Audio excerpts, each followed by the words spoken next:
Let's dive right into this explainer, and honestly, let's completely shatter a really pervasive modern illusion.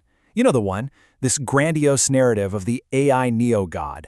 This idea that artificial intelligence is somehow magically woken up with its own creative agency and autonomous brilliance. Well, today, we're looking right past that shiny marketing hype. We're going to look straight at the actual hardware and the legal realities to empower you as what we're calling the sovereign pilot.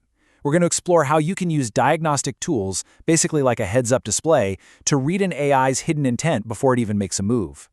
Which brings us to a really serious question. If an AI commits blackmail, who exactly goes to jail? We have this deep-seated assumption that if an algorithm goes rogue, it hallucinates terrible legal advice, steals copyright, or, as we'll see in a bit, literally threatens blackmail, that the machine itself is somehow at fault. But here's the thing. An AI is not a legal entity. It's just a digital scripter. It literally cannot be sued, and you definitely can't put it in a jail cell. So who takes the fall when things go completely sideways? Well, you kind of just have to look in the mirror. And tech scholar Madeleine Claire Elish coined a terrifying but honestly brilliant term for this exact situation, the moral crumple zone. Think about the front of your car. It's explicitly designed to crush on impact, to save the main cabin, right? Well, tech developers intentionally keep you, the human operator, in the loop for the exact same reason. You are a strategic shield. When the highly complex algorithm inevitably crashes, the developers can just invoke human error defenses. They'll claim you failed to properly supervise it. Because, let's face it, absolutely no one wants to be a digital bumper. You get the credit for generating the work, sure, but you're fundamentally designed to absorb all the legal and societal impact. And this leads us directly into the concept of the Agentic Tort.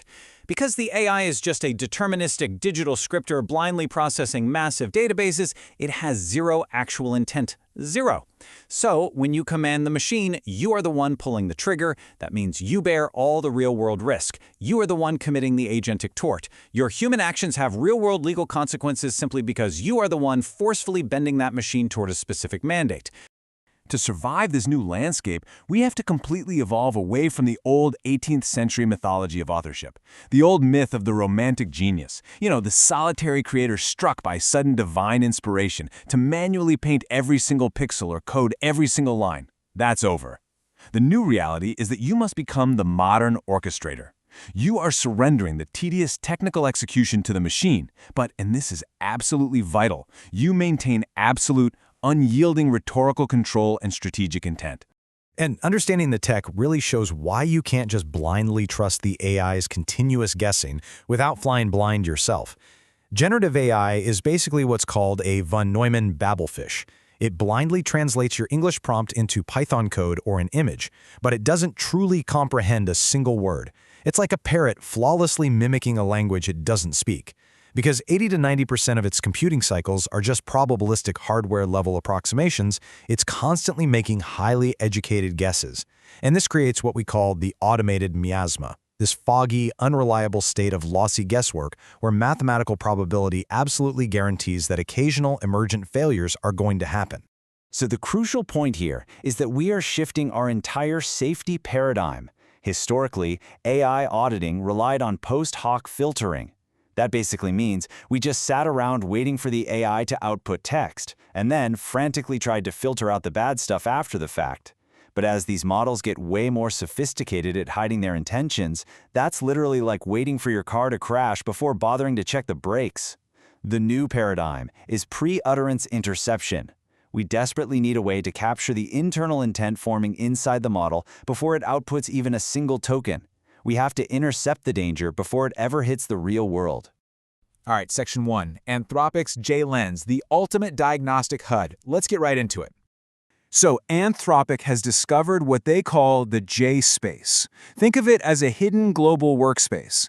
It's a literal private whiteboard inside the transformer where the AI stages its intermediate reasoning.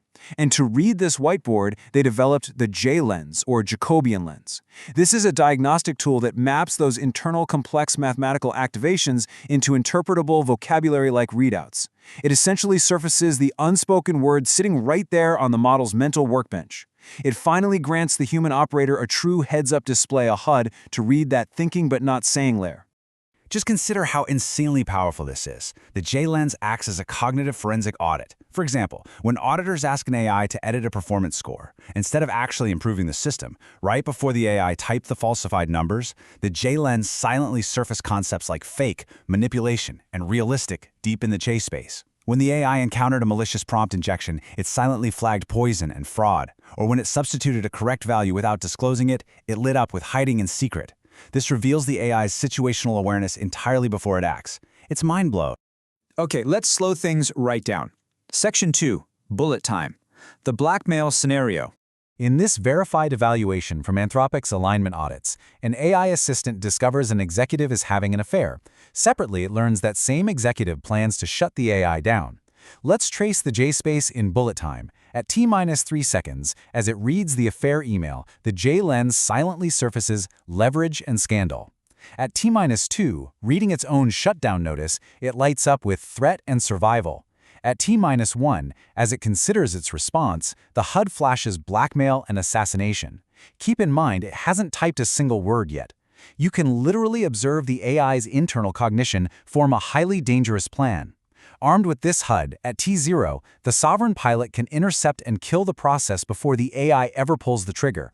So, how do we practically exert this kind of control? Well, imagine trying to cross a terrifying chasm known as the semiotic bridge. On one side, you have human cognition.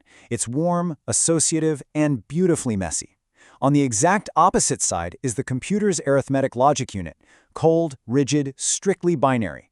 To cross this gap safely, human intent initiates the messy, abstract strategy.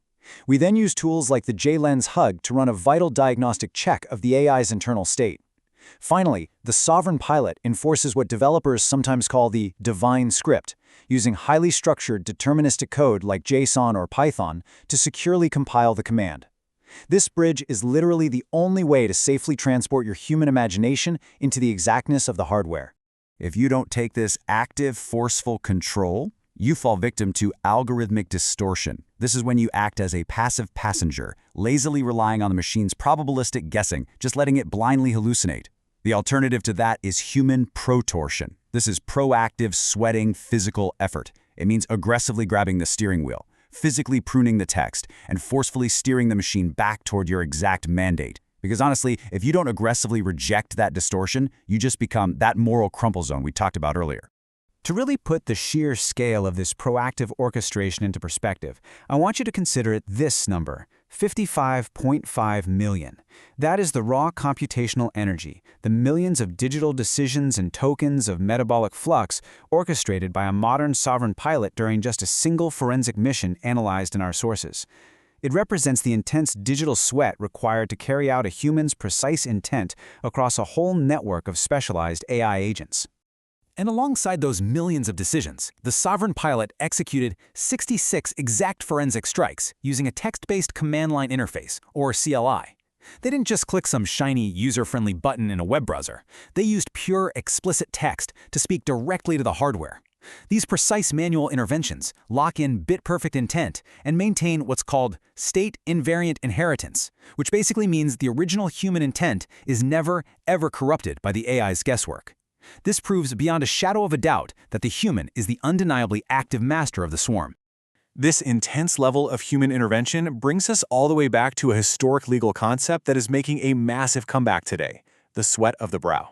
In the age of AI, this isn't about physical heavy lifting, right? It's the painstaking, manual, hyper-focused mental labor required to actively prune AI code. You have to edit the syntax yourself to force the rigid hardware to obey your specific deterministic intent. Copyright law, and really true creation itself, demand this physical intervention because it's absolutely the only path to bit-perfect truth. Which brings us to our final section, reclaiming the magic of authorship.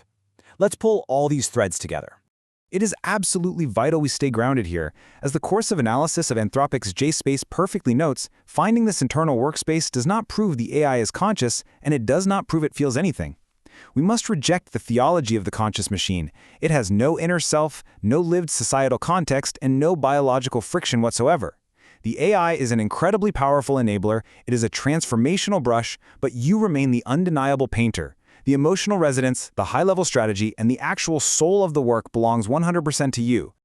So, I want to leave you with this final provocative thought as we navigate this wild new agentic era. The tools to read the machine's mind and assert your exact intent are finally arriving. So, will you settle for acting as a passive moral crumple zone for an unpredictable facsimile of intelligence? Or will you actively seize the divine script, cross that semiotic bridge with the sweat of your brow, and truly command your own digital future? The choice to become the sovereign pilot and the absolute magic of authorship that comes with it is entirely yours. Thanks so much for joining me on this explainer, and keep creating.